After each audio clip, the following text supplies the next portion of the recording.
Boa tarde, senhora presidenta, deputada Macaé Evaristo. Cumprimentar os colegas que se fazem presente, o público que nos acompanha, que os trabalhadores, servidores da Assembleia. E fazer aqui, gente, o debate das pautas do momento na Assembleia Legislativa, na política mineira, os assuntos, né, que interessam toda a nossa população. E eu preparei aqui alguns pontos para a gente conversar. Eu queria só antes, não sei se o deputado Douglas Mello ainda está aqui no plenário, dizer que ele acabou de fazer uma fala muito corajosa, né? Porque, às vezes, em momentos de comoção, a gente tende a caminhar pelo simplismo das coisas. E as coisas costumam ser muito mais complexas e exigir da gente uma capacidade de análise mais crítica do que, às vezes, o senso comum nos orienta nos momentos graves que nós estamos vivendo. Então, a política que se instaurou nesse país nos últimos anos, que é a política do ódio, a política da intolerância, a política de completa falta de empatia com o outro, ela ainda deixa sequelas. E isso são sequelas que nós estamos vivendo, né? Bem, então acho que o deputado Douglas foi aqui bem corajoso na pontuação que ele trouxe. Presidente Macaé, aqui por ordem, eu quero tratar aqui alguns assuntos. O primeiro assunto diz respeito ao que está sendo repercutido em toda Minas Gerais, em todo o Brasil, que é o desejo do governador em aumentar o seu salário em quase 300% e também do secretariado. O governador que tem feito um debate incisivo, inclusive contra a Assembleia Legislativa, dizendo da necessidade de se aderir a um regime de recuperação fiscal que propõe, entre outras coisas, congelamento de aumentos, congelamento das carreiras, de concursos e por aí vai. O mesmo governador que tenta convencer o povo mineiro de que medidas duras precisam ser tomadas na gestão do nosso Estado, parece que não tem a mesma visão quando se trata do seu benefício próprio e do seu corpo de secretariado, ou seja, os seus mais próximos. Nós não estamos falando aqui de uma recomposição inflacionária. Não estamos falando disso. Até porque, se o governador quisesse fazer essa discussão, teria alguma legitimidade que tem como referência um índice. Ora, o próprio governo tem tantos anos que não tem recomposição. Estou nem falando de aumento real, recomposição, e queremos fazer essa discussão. Talvez isso poderia nos parecer razoável. E eu digo porque nos parecer razoável, porque diferente do governador de Minas Gerais, que sempre trabalhou, lutou, mobilizou sua base para que não dessemos os reajustes necessários aos servidores, que sempre foi contrário de cumprir a lei do piso, que acha que o servidor ter reajuste inflacionário do que está acumulado no período todo, e não aquele pequeno recorte que ele fez no final do mandato passado. É gasto, tá certo? É privilégio. E nós, deputados, sempre estivemos ao lado do servidor, garantindo aqui os aumentos, os reajustes e fazendo esse debate da necessidade de uma valorização digna. Ele, por outro lado, sempre contrário, mas não adota o mesmo quando se trata de si próprio. Eu não estou falando de um aumento pequeno. Nós estamos falando de um aumento que sai de um pouco mais de R$10 mil para cerca de R$41 mil. Servidor não pode ter aumento. Servidor não pode receber adequadamente. A educação, então, setor tão atacado por esse governo, ela que o diga. Ela que o diga. Eu fiquei aqui o mandato passado, que foi o primeiro mandato do governador, e já um pouco deste mandato, vendo como eles procedem. Atacaram tanto o governo passado, o Partido dos Trabalhadores, Macaé, mas tanto, os 4 anos da legislatura passada, a grande agenda do governador Romeu Zema foi atacar o governo anterior, porque o governo passado deixou o Estado endividado, deixou o Estado quebrado, e olha que a dívida que ele deixou para si mesmo é maior do que aquela que ele herdou do governo que ele pegou. E o que mais surpreende, Macaé, é que ele passou o tempo todo atacando o governo passado, mas tendo aumento na sua arrecadação, tendo aumento na receita, tendo como grande obra falar do passado. Eu já disse isso aqui atrás. Não entregou uma casa, não entregou um hospital, não deu conta de tampar buraco, que Minas Gerais continua essa vergonha, que é essa buracada que está aí, que dá para ver da lua. Eu já disse isso aqui em outros momentos. E esse governo que ele alega que deixou o Estado para ele quebrado, diferente dele que teve aumento da arrecadação, foi o que teve mais sensibilidade com os servidores. Vossa Excelência era secretária de Educação. Vamos falar dos servidores da educação. Antigamente, os servidores da educação, quando a senhora assumiu aquela secretaria, eles recebiam por subsídio, não é isso? E nós resgatamos um plano de carreira. Quando Vossa Excelência chegou aqui, a herança do governo anterior ao governo do PT, que hoje está no governo Romeu Zema, é aquele que tinha acabado com o quinquênio. Vossa Excelência e nós trabalhamos aqui na Assembleia para ter o adveb. Nós concedemos a educação com os reajustes que foram dados, até onde foi possível, antes que a crise se abatesse de forma mais grave em Minas Gerais, mas a cerca de 50% de aumento aos servidores da educação. Isso acontece, deputada Lohana? No mandato do PT, teve realmente o parcelamento de salário, por contingência, não por opção. E o governo, que hoje está ainda governando Minas Gerais, no mandato passado anterior, fez como opção, não contingência, manter o parcelamento por quase 2 anos, porque já tinha dinheiro em caixa. Porque ele já podia, no primeiro mês, ter pago o servidor em dia. Porque, eu vou contar por quê. O nosso governo tentou, a muito custo, conseguir, junto ao Supremo Tribunal Federal, liminar para suspender o pagamento da dívida com a União. O nosso governo não ficou sem pagar a dívida com a União nem um mês, infelizmente. Agora, em dezembro, último mês do nosso mandato, a liminar é concedida. O governo Zema passou 4 anos, agora mais um tiquinho desse, sem pagar uma parcela da dívida com a União. Bons bilhões de reais, que daria para pagar o salário em dia, ainda sobrava. Mas ele fez a opção, mesmo não precisando pagar a dívida com a União, de manter mais 2 anos o servidor com salário parcelado. Bem, nós, com a situação dramática que vivíamos, entendíamos que havia um passivo acumulado, uma dívida histórica com a educação, que ela precisava iniciar um trabalho de recomposição. E a deputada Macaé, como secretária, esteve à frente desse processo. E nós aqui, a nossa bancada, esteve junto nesse processo.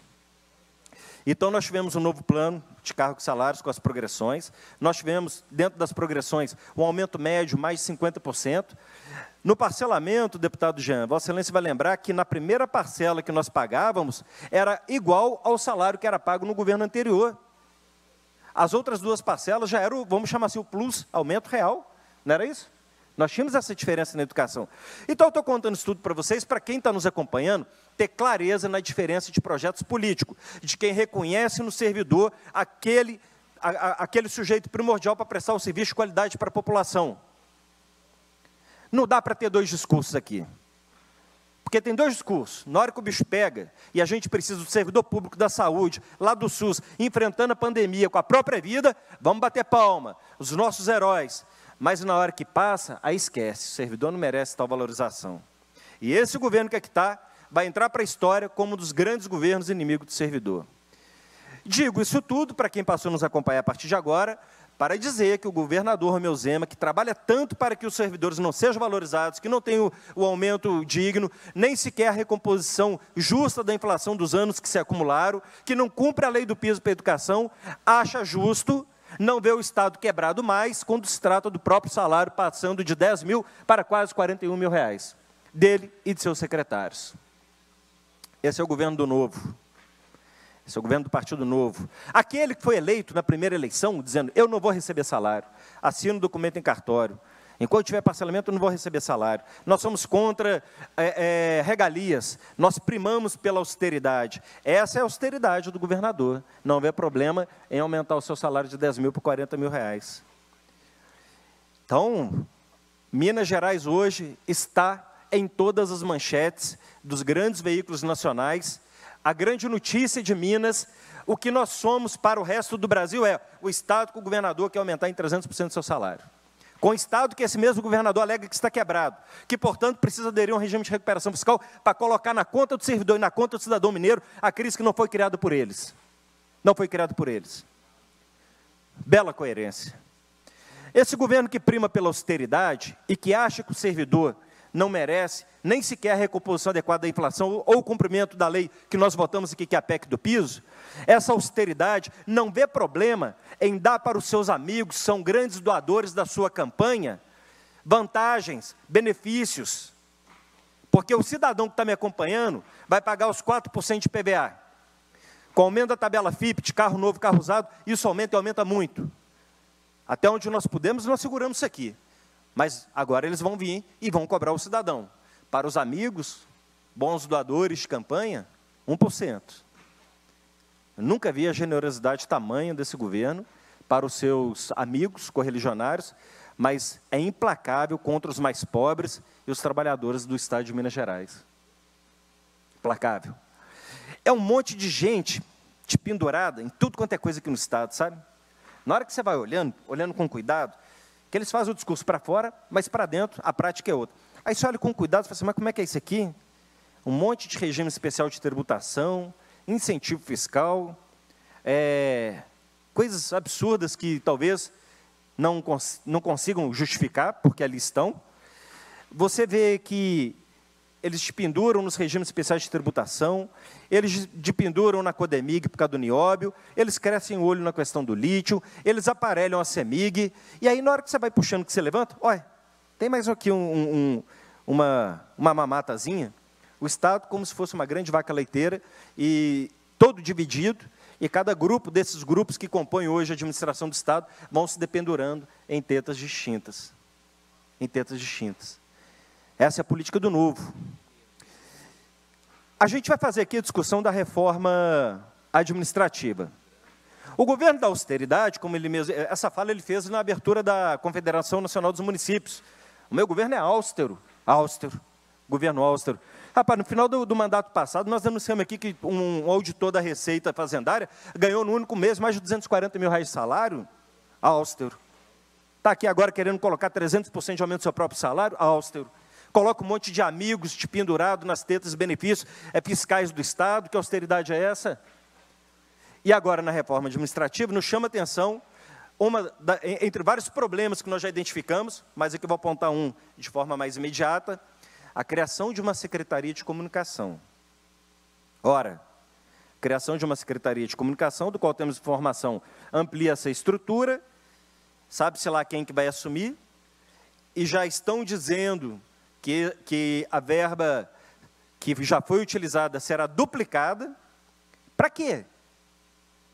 Qual que é a necessidade do governo criar uma secretaria, aumentar os recursos da comunicação, sendo que, se formos analisar qual que seria uma fórmula de medida, se o governo comunicou bem com o povo mineiro, apesar de eu discordar, mas vamos dizer que essa fórmula vai nos dizer se o governo comunicou bem com a população mineira, o resultado eleitoral. Foi eleito em primeiro turno. Quer dizer que para aquilo que ele dizia, e eu acho que teve mentira pra caramba, ele teve eficiência. Então o que justifica meter mais dinheiro no orçamento para poder gastar com publicidade? Eu vou dizer para vocês, duas possibilidades. A primeira, que isso vai se tornar mais uma das tetas, do qual alguém vai pendurar a boca lá para ficar mamando, porque a verba ela é muito generosa. Outra possibilidade, unicamente o interesse numa promoção pessoal, com o olho para 2026, com pretensões políticas para disputar outro cargo. Inclusive, já me disseram que tem interesse até, quem sabe, ser a opção alternativa no cenário nacional, coisa que eu acho que não vai acontecer, porque o presidente Lula está dando um show de governança. Um show. Eu fico vendo as viúvas do Bolsonaro, como é que elas ficam para morrer. Elas não aguentam. Até a carne está baixando, Macaé. O preço da carne está baixando. O Brasil está respeitado lá fora. Auxílio emergencial. Fantástico, fantástico. Voltou o PAA, vai voltar o Minha Casa Minha Vida. Mas, bem, aí eu quero falar então dessa situação da questão da comunicação, que eu acho que não justifica. Eu quero apresentar aqui uma proposta de emenda, que vai ser a seguinte: vamos suprimir a criação de SECOM, Secretaria de Comunicação, que vai gastar dinheiro do povo mineiro para o Zema ficar falando bem de si próprio, e vamos voltar com a Secretaria de Turismo, desvinculada da Secretaria de Cultura. Dessa forma, o governo não estará criando nenhuma estrutura nova, apenas restabelecendo aquilo que deveria ser lá atrás. E eu explico, turismo pode estar ligado à cultura em algum momento, mas tem muito mais a ver com o desenvolvimento econômico do que necessariamente somente na restrição de uma agenda de turismo voltada com a questão cultural. Então, aqui a gente faz a crítica, mas apresenta a proposta. E nós vamos trazer esse debate, fazer com os colegas, para a gente poder fazer essa discussão com os colegas que nos acompanham. Pois bem, o meu tempo vai se esgotando, e eu preciso aqui, então, encerrar. Ainda sobre a reforma administrativa, senhora presidenta, eu queria falar sobre a ameaça à educação também no que ele propõe dessa reforma administrativa. No que poderá significar a extinção de mais de 6 mil cargos da educação básica. Do que vai significar o fim de uma instituição importante como a Fundação Caio Martins, que ao longo de 70 anos teve relevância na formação de estudantes, inclusive nos lugares que eles existem e vivem e pertencem, que é a questão da agricultura. Então, esse é o governo. Nós vamos fazer esse debate, nós vamos demarcar a nossa posição, nós estaremos aqui para poder pontuar. E vou dizer o que vai diferir o debate que eu vou trazer aqui. Memória. Memória. Os mais ansiosos, que quiserem trazer aqui um debate do que esse governo tem feito, como se esse governo tivesse iniciado no dia 1º de janeiro de 2023, estará incorrendo em erro, que nós tivemos aqui nos últimos 4 anos, e eu estive aqui nos últimos 8 anos. Deputado. E nós vamos, dessa forma, restabelecer as verdades e os lugares adequados de cada um. Conclua, por favor. Concluindo, quero dizer que Minas Gerais, a educação, os servidores, tem saudade do nosso governo, tem saudade da secretária Macaé, porque diante de toda a crise, a maior crise já vista no estado de Minas Gerais, não faltou por parte do governo a sensibilidade de cuidar do servidor, que é quem cuida do povo de Minas Gerais. Obrigado, deputado. Obrigado. Para suas palavras, deputado delegado Cristiano Xavier.